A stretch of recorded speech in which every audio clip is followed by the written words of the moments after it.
बड़ा मुद्दा यहाँ आता है इलेक्ट्रॉनिक वोटिंग मशीन का।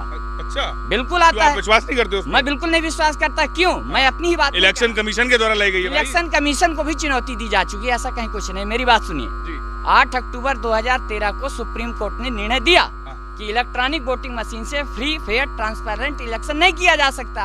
अगर आपको फ्री फेयर ट्रांसपेरेंट इलेक्शन कराना है तो इसके साथ में वीवीपीएटी नाम का मशीन लगाना जरूरी है। Hello, very good evening once again, this is Prashant Kulsej. आज मैं हूं अलीगढ़ स्टेशन पर और जैसा कि अभी सरकार का यूजीसी का एक गाइडलाइन आई है कि यूनिवर्सिटी और स्कूल को खोला जाए, तो मेरी ये दरख्वास्त यहाँ के कुछ लोग कह भी रहे हैं कि यहाँ पर इस समय जो रेलवे पे जो कंफर्म टिकट वाला जो मसला चल रहा है, तो जो नॉर्मल टिकट नहीं मिलती है उसको लेके भी अब सरकार कदम उठाए। और यहाँ पर कुछ यात्री मिले हैं जो पूरब के जिले के हैं, जिनसे हम जानेंगे कि आखिर क्या रुझान है उनके जिलों में।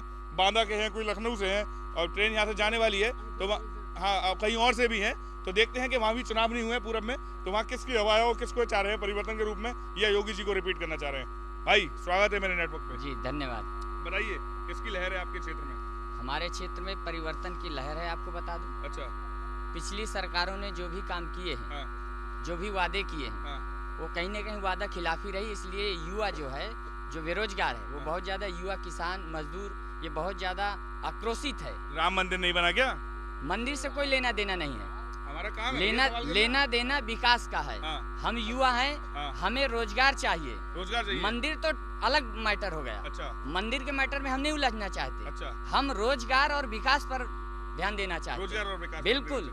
अच्छा, ये बताइए मुझे, ऑक्सीजन की कमी से आपकी तरफ लोग मरे थे क्या? हमारे क्षेत्र में तो ऑक्सीजन की कमी से मरे होंगे ऐसा हमें कोई जानकारी है नहीं, लेकिन उधर गोरखपुर में जरूर आंकड़े आए थे कि मरे हैं, काफी लोग मरे हैं। हमारे बांदा में ऐसी नहीं हुआ, हुए होंगे लेकिन हमें खबर नहीं है। अरे कैसी बात कर रहे हैं आप? राशन मिल रहा है, चावल मिल रहा है, गेहूं मिल रहा है, रिफाइंड आज तक कभी नहीं मिला।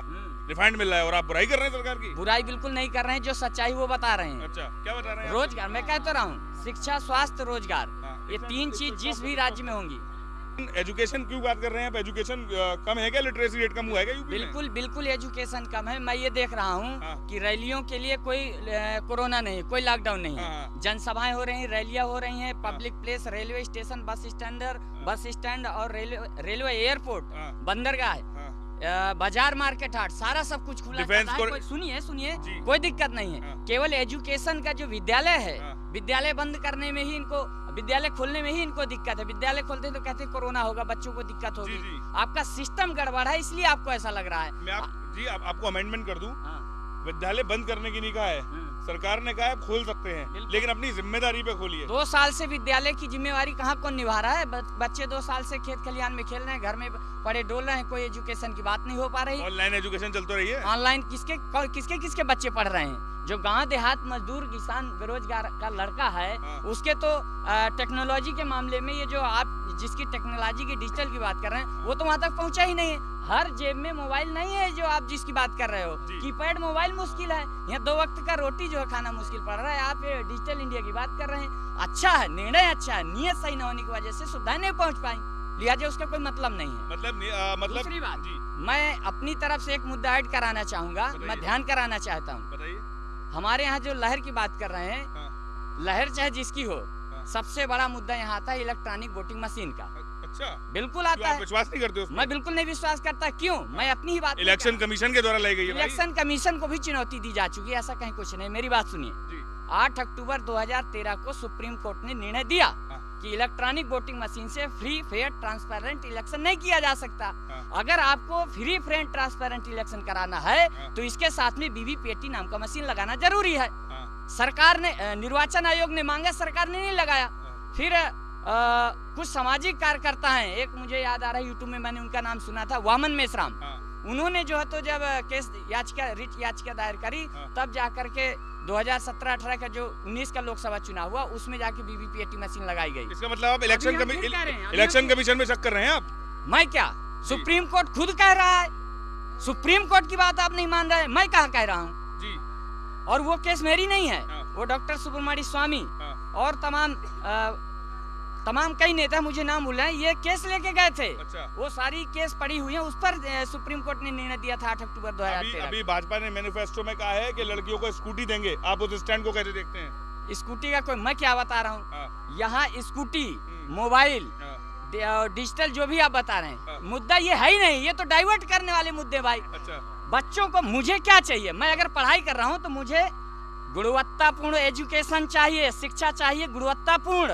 अच्छा, किस तरीके की शिक्षा चाहते हैं भैया, बताइए जरा। हाँ, जो संविधान में लिखा हुआ है कि गुणवत्तापूर्ण शिक्षा हाँ। प्रशिक्षित अध्यापक द्वारा दिया जाना चाहिए और ये बच्चों का मौलिक अधिकार है, फंडामेंटल राइट है। यूनिवर्सिटी में प्रोफेसर्स हैं, लेक्चरर्स हैं, वो सब पहले से अवेलेबल हैं, तो किस तरीके के प्रोफेसर्स आपको चाहिए भाई? कह तो रहे हैं वहाँ तो अभी आप समझे नहीं, यहाँ के सब अपने अपने चोले पहन के जाएंगे। तो एजुकेशन की जो बात है, जो शिक्षालय है, विद्या का मंदिर है, वहाँ तो आपने धर्म का मामला खड़ा कर दिया। यहाँ पर मेरा पर्सनली तो इससे क्या है, युवा शिक्षा न लेकर के धर्म में आपस में भिड़ रहा है। अच्छा। हम चाहते हैं कि अगर विद्यालय खोले गए हैं तो शिक्षा के लिए खोले गए हैं, तो उनसे शिक्षा की बात करी जाए और एक यूनिफॉर्म जो विद्यालय अलाउ कर रहा है उस यूनिफॉर्म में आना चाहिए, न कि कोई धार्मिक उन्माद होना चाहिए। मैं इतनी बात कहना चाहता हूँ। अगर ये मुद्दे सरकार ला रही है, इस तरीके के सही तरीके से चला रही है, उसी की सरकार बनेगी, ऐसा युवाओं का, किसानों का, मजदूरों का कहना है, और यही बात हम भी कह रहे हैं। धन्यवाद। लेकिन भाजपा का तो एक स्लोगन है कि सबका साथ, सबका विकास, सबका विश्वास।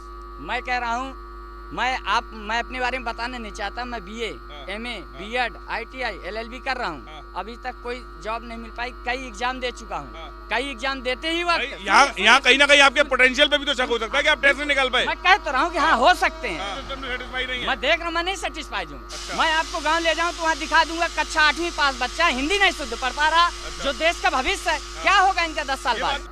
तो और कुछ बताइए, परिवर्तन की आप लहर कह रहे हैं, मैं इतनी क्यों देखते हैं कि परिवर्तन की मुद्दे लहर? उत्तर प्रदेश 2022 के चुनाव के जो प्रमुख मुद्दे रहेंगे, वो सबसे बड़ा मुद्दा है बेरोजगारी का, दूसरा किसानों का, तीसरा एक और, हालांकि ये राज्य स्तरीय चुनाव हो रहे हैं, लेकिन इस पर भी तीसरा जो सबसे बड़ा मुद्दा होगा वो कहीं ना कहीं जाति आधारित जनगणना का होगा, जो OBC की जाति आधारित जनगणना 1931 के बाद आज तक किसी सरकार ने नहीं कराया। तो ये भी मुद्दे कहीं ना कहीं उछल के आ रहे हैं। अब मैं कहता हूँ गणना क्यों होनी चाहिए?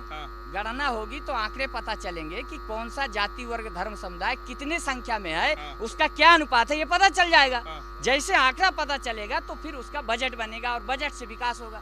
जब तक आंकड़े नहीं पता चलेंगे, आप किस आधार पर बजट डिसाइड कर रहे हो कि इस वर्ग को इतना बजट दिया गया, इस विभाग को इतना बजट दिया गया, कितना हुआ, कितना नहीं हुआ, कितनी पूर्ति है, कितनी अभी करना है, आपको पता नहीं चलेगा।